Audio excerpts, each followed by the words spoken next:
안녕하세요. 1월 25일 수요일입니다. 오늘은 마태복음 4장 12절부터 25절까지입니다. 제가 읽겠습니다. 예수께서 요한이 잡혔음을 들으시고 갈릴리로 물러가셨다가 나사렛을 떠나 스불론과 납달리 지경 해변에 있는 가버나움에 가서 사시니 이는 선지자 이사야를 통하여 하신 말씀을 이루려 하심이라. 일러스되 스불론 땅과 납달리 땅과 요단강 저편 해변길과 이방의 갈릴리여 흑암에 앉은 백성이 큰 빛을 보았고 사망의 땅과 그늘에 앉은 자들에게 빛이 빛이었도다 하였느니라. 이때부터 예수께서 비로소 전파하여 이르시되 회개하라 천국이 가까이 왔느니라 하시더라. 갈릴리 해변에 다니시다가 두 형제 곧 베드로라는 시몬과 그의 형제 안드레가 바다에 금을 던지는 것을 보시니 그들은 어부라. 말씀하시되 나를 따라오라. 내가 너희를 사람을 낚는 어부가 되게 하리라 하시니 그들이 곧 그물을 버려두고 예수를 따르니라. 거기서 더 가시다가 다른 두 형제 곧 세베대의 아들 야고보와 그의 형제 요한이 그의 아버지 세베대와 함께 배에서 금을 깁는 것을 보시고 부르시니 그들이 곧 배와 아버지를 버려두고 예수를 따르니라. 예수께서 온 갈릴리에 두루 다니사 그들의 회당에서 가르치시며 천국 복음을 전파하시며 백성 중에 모든 병과 모든 약한 것을 고치시니 그의 소문이 온 수리아에 퍼진지라. 사람들이 모든 앓는 자 곧 각종 병에 걸려서 고통당하는 자, 귀신 들린 자, 간질하는 자, 중풍병자들을 데려오니 그들을 고치시더라. 갈릴리와 데가볼리와 예루살렘과 유대와 요단강 건너편에서 수많은 무리가 따르니라. 아멘. 예수님이 갈릴리에서 사역하시는 모습을 마태는 이야기하고 있습니다. 세례 요한이 잡혔음을 들으시고 나사렛에서 가버나움으로 이주하시죠. 그렇게 옮기신 것은 다른 이유가 아니라 선지자 이사야의 예언을 응하게 하기 위해서, 그것을 이루려 하기 위해서 예수님께서 그렇게 옮기셨다라고 하면서 그 내용을 15절 16절에 이야기를 하고 있습니다. 그 뒤에 이제 제자들을 부르시는데요. 예수님의 본격적인 공생애가 시작되면서 예수님은 회개하라 천국이 가까이 왔느니라 라고 외치십니다. 어디서 들어본 말이죠. 바로 앞에 세례 요한이 그렇게 외쳤던 그 말을 예수님도 하고 계십니다. 그것은 예수님이 어떤 세례 요한의 뒤를 따르는 것이 아니라 세례 요한이 말한 것처럼 내 뒤에 오시는 그분 내가 감당할 수 없는 분이다. 나는 그분의 길을 예비하고 그의 길을 곧게 하는 사람이다 라고 하였고, 회개하라 천국이 가까이 왔다 라고 하면서 사람들에게 외쳤던 거죠.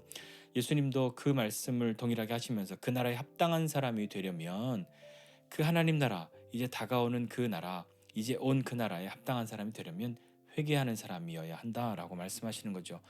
회개하고 하나님께 돌이켜야 함을 선포하시는 겁니다. 하나님으로부터 멀어졌던 우리의 마음과 생각과 삶의 방향을 돌이켜서 하나님께로 나아가야 하는 거죠. 회개함으로 그 부르심에 응답해야 하는 것입니다. 예수님도 그것을 말씀하셨죠. 그리고 그 제자들을 부르십니다. 갈릴리 해변에 다니시다가 누군가를 부르시는데 예수님의 제자는 12명이지 않습니까? 그런데 마태는 오늘 그 12명 중에 4명의 제자를 부르시는 모습을 기록하고 있습니다. 맨 처음에는 시몬과 안드레, 그러니까 우리 베드로라고 하는 베드로와 안드레, 그리고 야고보와 요한을 부르는 그 모습을 이야기하고 있는데요. 예수님이 시몬과 안드레, 베드로와 안드레를 부르실 때는 갈릴리 해변을 이렇게 다니시다가 그들을 보았습니다. 그 둘은 형제니까요. 같이 그물을 바다에 던지는 것을 예수님이 보셨습니다. 그리고 그들을 부르셨습니다. 뭐라고 부르셨냐면, 야 너네 있잖아, 나는 누군데 나와 함께 다니면 말이지 이러이러한 일이 있을 거고 내가 너희에게 이런 것도 해줄 거고 이런 것도 해줄 거야. 조금 어려움이 있을 수는 있겠지만 너희들이 나를 잘 따르고 이렇게 하면 세상을 바꾸는 사람이 되게, 그렇게 너희를 쓸 거야 라고 예수님 무엇인가 비전을 제시하고 설명하고 막 설득해서 그렇게 한 것이 아니라요. 예수님이 그들을 부르시는 것은 아주 간단합니다. 나를 따르라, 나를 따라오라. 그 말에 이 베드로와 안드레는 따라가죠. 참 신기한 일 아닙니까? 누군가가 와서 아무 설명 없이 나를 따르라 라고 하는데 따라가다니요. 예수님이 나를 따라오라 하시면서 그 뒤에는 이렇게 말씀하셨죠. 내가 너희를 사람을 낚는 어부가 되게 하리라.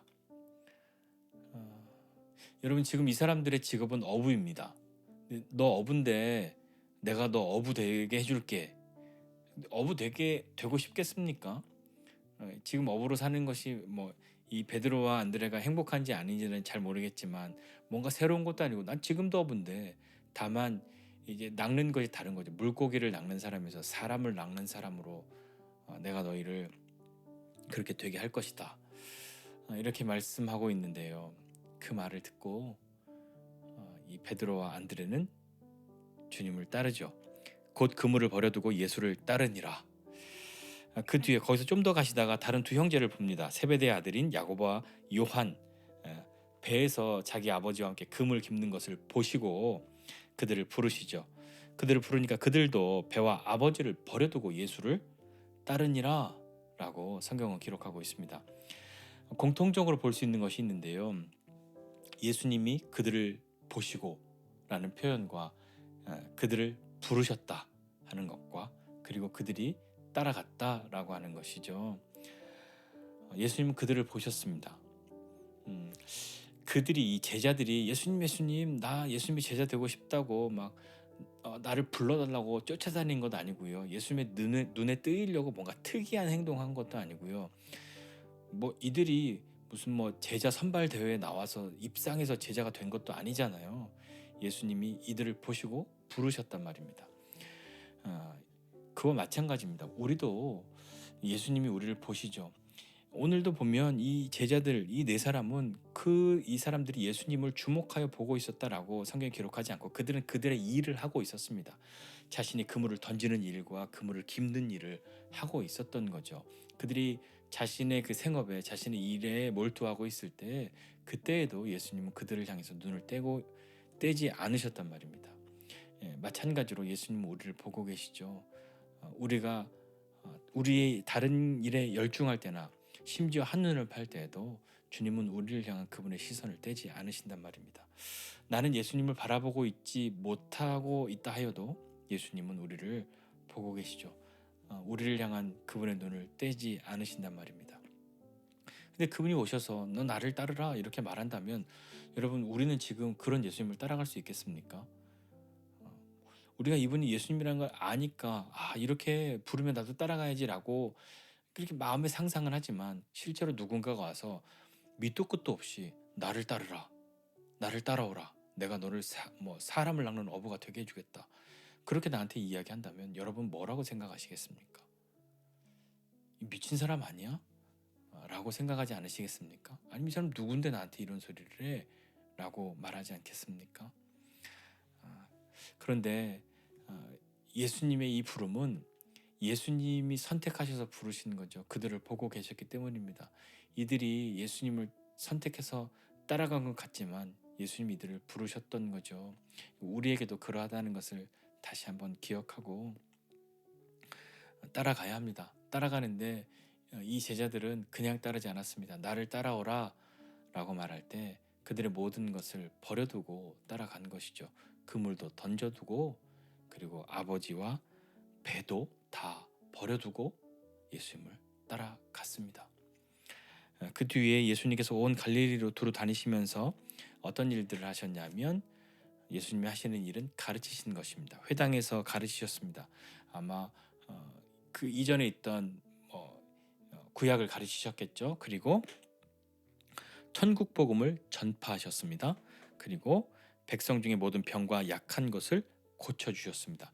예수님은 가르치시고 전파하시고 고쳐주셨습니다. 그 일을 하셨죠. 그러니까 그 소문이 온 이 수리아에 갈릴리 일대 모든 사방 주변에 다 소문이 난 겁니다. 예나 지금이나 소문은 빠르죠. 지금은 더 빠르겠지만 그때도 소문이 났는데 얼마나 많은 소문이 났겠습니까? 소문이 나니까 모든 앓는 자, 병에 걸린 사람, 고통당하는 사람, 귀신 들린 사람, 간질하는 사람, 중풍병자 이 사람들을 다 데리고 온 겁니다. 근데 예수님이요 그들을 다 고쳐 주셨습니다.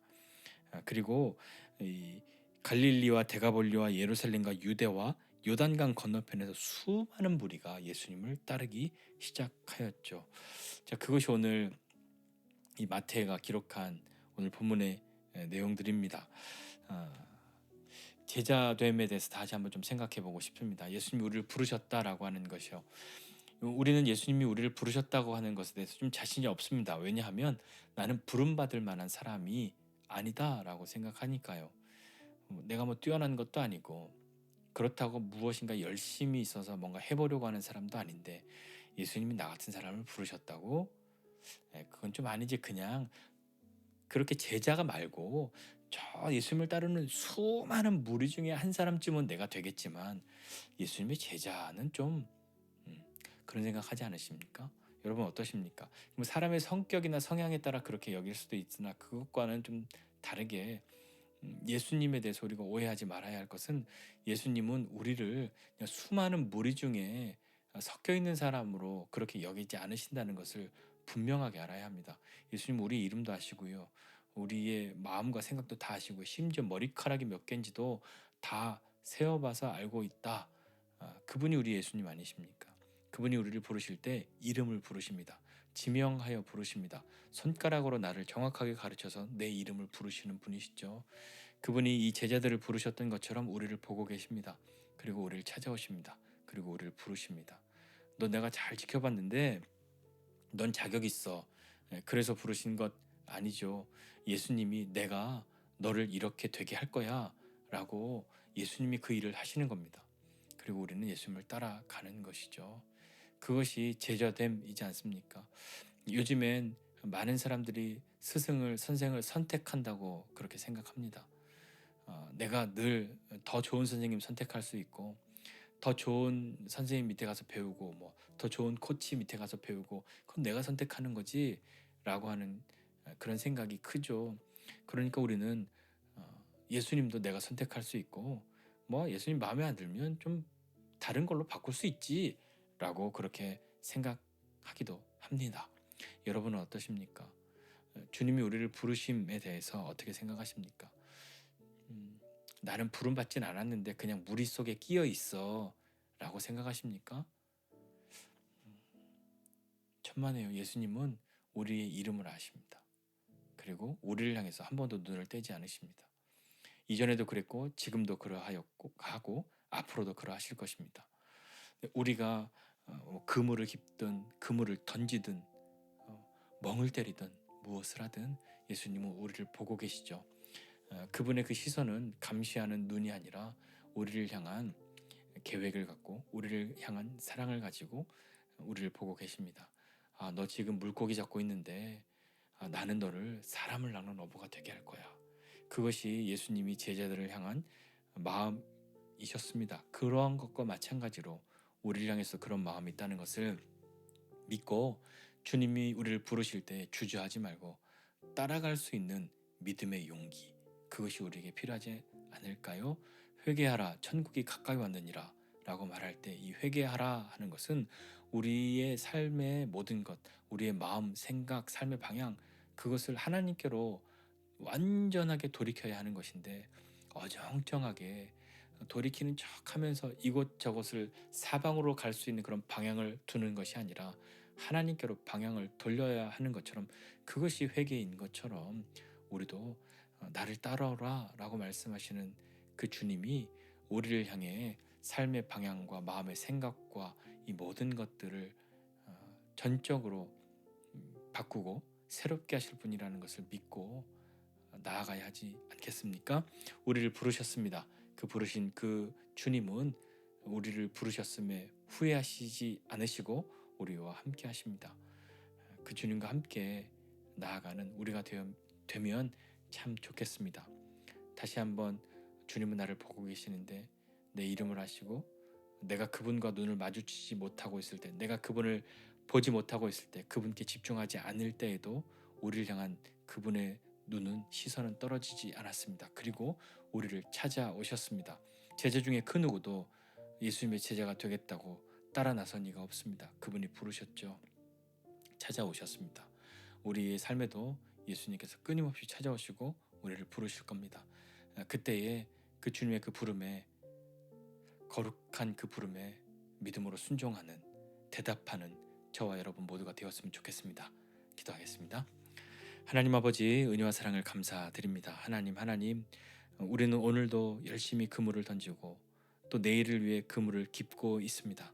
이런 우리를 보고 계시고 아시는 그 주님이 우리를 찾아오셔서 나를 따라오라 라고 말씀하시는 그 주님, 그 주님의 마음을 우리가 아직 다 헤아릴 수 없고 알 수 없어서 주저하고 있을 수 있으나 주님의 부름에 응답한 이 사람들은 주님의 제자가 되어 주님께서 말씀하신 대로 사람을 낚는 어부가 되고 세상 가운데에 하나님의 제자로 또 세상을 바꾸는 사람으로 주님께서 쓰셨음을 기억하고 오늘도 우리를 향해 그분의 시선을 떼지 않으시는 주님이 우리 가운데 계심을 알고 그 주님께서 우리를 부르실 때에 날마다 우리의 이름을 부르시고 또 우리를 일으켜 주시고 세임 주시고자 하실 때에 나를 따르라 라고 말씀하실 때에 많은 순간 속에 이렇게 해야 할지 저렇게 할지 알지 못하고 있을 때에 주님이 나를 따르라 말씀하시는 그 주님 앞에 믿음으로 나아갈 수 있는 사람 되도록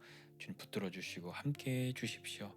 하나님, 그리하여 참으로 주님 따라가는 사람 되기 원하고 주님의 그 길을 주님과 함께 가는 하나님의 제자, 예수님의 제자, 믿음의 사람들 다 될 수 있도록 주님 붙들어 주시옵소서.